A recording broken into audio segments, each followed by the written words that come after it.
My name is Consuelo Ortiz. This is my second time in Phoenix and my third time with the Wireless LAN Pros Conference. I'm part of the tight Wi-Fi club that Heather mentioned, and I'm here to give you an update on Wi-Fi Alliance upcoming technologies. So typically, our technologies are far ahead and will reach you in a couple of months or years after we release them, but it's always nice to provide an update and give you a heads up of what's coming. So my presentation today, I'm just going to, I see that we have a lot of newcomers, so I've added a few slides, background slides, FYI only, and I'm going to really go very quickly over them because I presented them in the past, but if you have questions, I will be available any day on breaks to address them. So Wi-Fi Alliance is a group of over 800 companies that bring you Wi-Fi. So these companies get together, most of them are competitors. So we work in a competitive environment to make sure that we standardize Wi-Fi to ensure interoperability between devices and vendors. We have been very successful in doing that, and that's reflected in the success that Wi-Fi has had in the market. One of the things that we noted is that managed networks are becoming the new way. So we see managed networks in office, in hotels, in airports, and now they're actually moving to the home. So Wi-Fi Alliance members realized that there was a need to come up with a way to identify devices that are very qualified to work in Wi-Fi networks, in managed Wi-Fi networks. And we came with Vantage. So Vantage is a new certification that delivers enhancements to make devices better or more capable of working in Wi-Fi networks.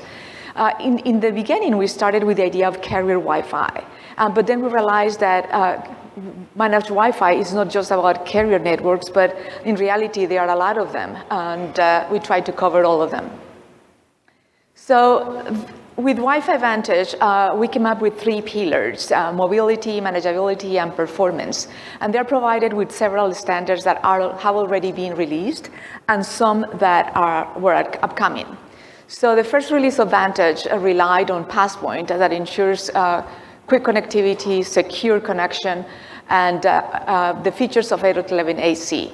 More recently, we have added Agile Multiband and Wi-Fi optimized connectivity experience, which, by the way, was launched today. So when we say launch is when actually devices can come for certification.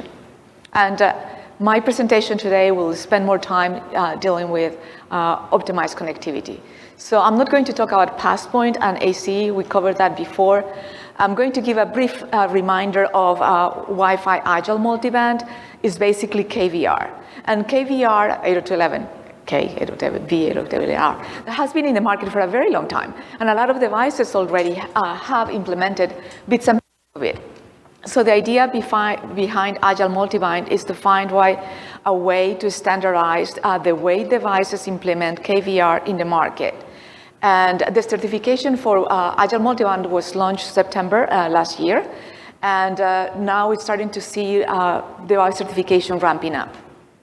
So we started with 8 certified devices. It takes time for the market to react. And last time I checked, we were up to 20-something. So I'm assuming that it will continue to ramp up.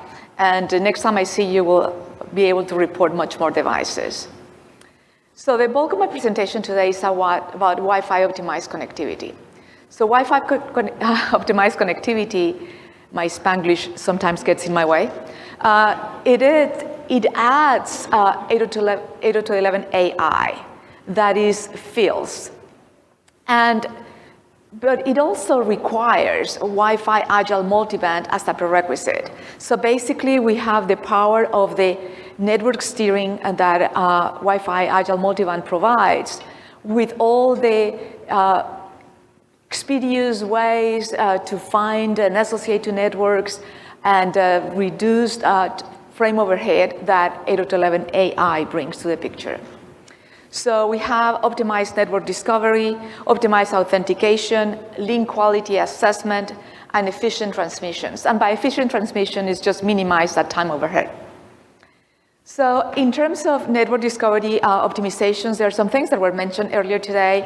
We have AP channel report reduce neighbor report, and basically the AP is transmitting information about BSS of APs so that devices can passively access that information without having to scan as much. And this improves and really increases the discovery time. And then it is required to use non-overlapping channels. So the other thing is the ability to, once you discover the network, you have to have the ability to connect very quickly. And how we do that? So this technology leverage fast BSS transition that was a key feature of Wi-Fi Agile Multiband, and it adds fields share key authentication and fields higher layer setup.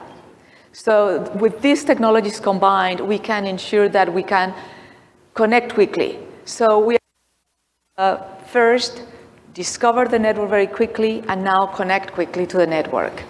But we have to also ensure that clients remain always best connected. What I mean with that is be able to constantly be checking as you roam across networks, what is the best AP, what is the best network for me to roam next to. And we have identified 3 new features: estimated service parameters, reduce one metrics, and RSSI-based association rejection. This is where an AP could reject a client if it decide that the RSSI level that they are attaching with are not good enough. And then last but not least, efficient transmissions. This is low overhead scanning.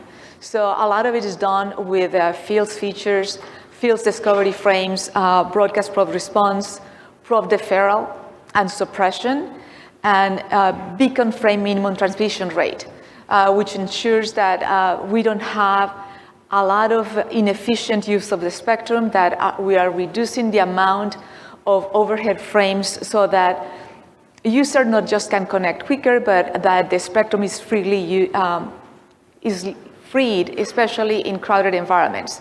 So the basic use case, or the most talked about use case of our 802.11ai is Tokyo Central. And Tokyo Central is when a bunch of people is coming out. You open the doors of the subway, and there's a lot of people coming out of the doors, all of them trying to associate to the same group of APs.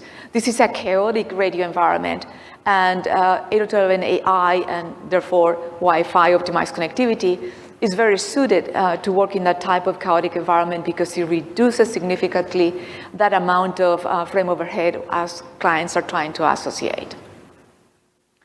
So there are additional resources that you can go and click on.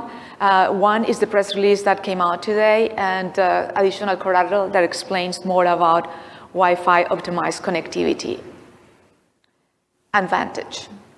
And I also wanted to talk about upcoming capabilities. And the first one, and this is following up Heather's presentation, yes, I'm part of that club.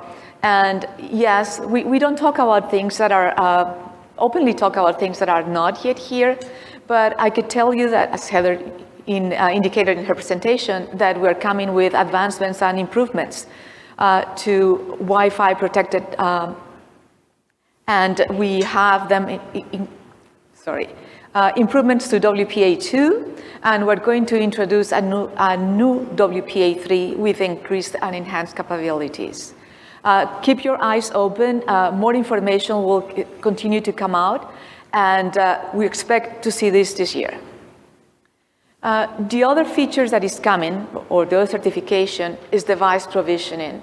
Heather mentioned it as well. So this is about headless devices. How can I onboard, how can I configure those Wi-Fi devices that do not have a capable user interface? And in order to add these devices, there's a mechanism to do so by using QR codes. So this technology, again, is coming out later this year. And last but not least, 802.11ax, the promise of a very new and updated PHY that provide great enhancements in terms of coverage, power efficiencies, and of course, it will leverage WPA3. And it also includes new protocols, UL, MUMAIMO, resource scheduling, and others. So keep your eyes open for these new technologies to come. And again, if you have questions, I'm here all week, well, until Thursday, and I will be more than happy to address them. Thank you so much.